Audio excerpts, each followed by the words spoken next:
আজকে চলে এসেছি Christmas special rich fruit plum cake নিয়ে। প্রথমে দুটো অরেঞ্জ কেটে এভাবে জুস বের করে নিয়েছি। তারপর কেটে নিচ্ছি বেশ কিছু ড্রাই ফ্রুটস। দু রকমের কিশমিশ, কাজু, ওয়ালনাট, আলমন্ড অ্যান্ড টুটি ফ্রুটি দিয়ে জুসে মিক্সড করে এক রাতের জন্য আমি রেখে দিয়েছি। আপনারা চাইলে 2 ঘন্টার জন্য রাখতে পারেন। পরের দিন কেক বানানোর শুরুতেই ক্যারামেল বানিয়ে নেব। প্রথমেই একটা কড়াইতে 1/2 কাপ চিনি নিয়ে এইভাবে ছড়িয়ে দেবেন। একটু অপেক্ষা করবেন, দেখবেন কালারটা এইভাবে নিজে নিজেই চেঞ্জ হয়ে যাচ্ছে। ঠিক এই অবস্থায় ক্যারামেলটাকে খুন্তি দিয়ে একটু নাড়তে হবে যতক্ষণ না এরকম ফেনা হচ্ছে। এরপরেই অল্প একটু জল দেবেন। গ্যাসের ফ্লেমটাকে এবার অফ করে দিন।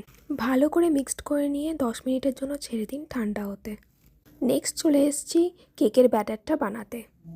অল্প একটু কমলা লেবুর জেস্ট নিয়ে নিচ্ছি ফ্লেভারের জন্য। এরপর বাটারটা দিয়ে অল্প একটু ফেটিয়ে তার মধ্যে 1/2 কাপ সাদা তেল দিয়ে ভালো করে ফেটিয়ে নিতে হবে। 2 কাপ চিনির সাথে একটা এলাচ আর একটু দারচিনি দিয়ে মিক্সিতে ভালো করে পেস্ট করে নেব। এরপর চিনিটা দিয়ে আবারও ভালো করে ফেটিয়ে নিতে হবে।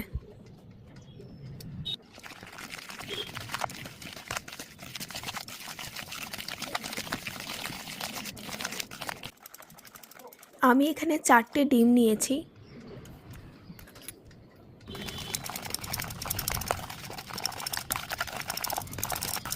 ডিমটাকে ভালো করে ফেটিয়ে নিচ্ছি যতক্ষণে এরকম কনসিস্টেন্সি হচ্ছে।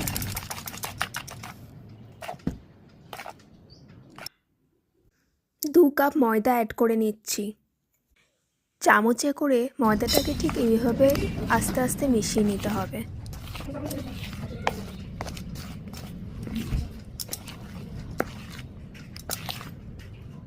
সামান্য একটু নুন অ্যাড করছি। যে কোনো মিষ্টি জিনিসেই অল্প একটু নুন দিলে টেস্টটা আরও বেশি ভালো হয়। কালকের করে রাখা অরেঞ্জ জুসটাও এবার দিয়ে দিচ্ছি ড্রাই ফ্রুট সমেত। ভালো করে মিশিয়ে নেওয়ার পর ক্যারামেলটা দিয়ে দেবো। দেখুন ব্যাটারের কালারটা কত সুন্দর হয়ে গেল। কেকের রঙটাও খুব সুন্দর আসবে। এরপর একটু বেকিং পাউডার আর অল্প একটু বেকিং সোডা দিয়ে আবারও মিশিয়ে নিতে হবে। সব শেষে ভ্যানিলা এসেন্স দিয়ে দিলেই ব্যাটার একদম রেডি হয়ে যাবে।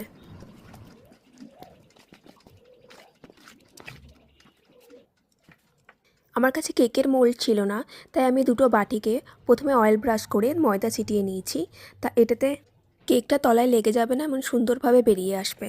ব্যাটারটা ঢেলে একটু ট্যাপ করে নিয়েছি। আমি দুটো কেক বানাচ্ছি, তাই কড়াই আর প্রেশার কুকারের নিচে প্রথমেই ভালো করে নুন ছিটিয়ে প্রিহিট করতে বসিয়ে দিয়েছিলাম। এখন বাটিগুলো বসিয়ে ঢাকনা লাগিয়ে দেবো। আধ ঘন্টা পর দেখুন কেকটা ভালোই ফুলে উঠেছে।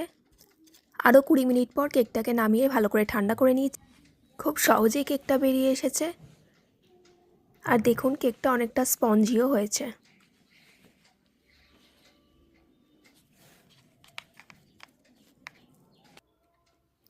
আপনারাও একবার বাড়িতে বানিয়ে দেখুন।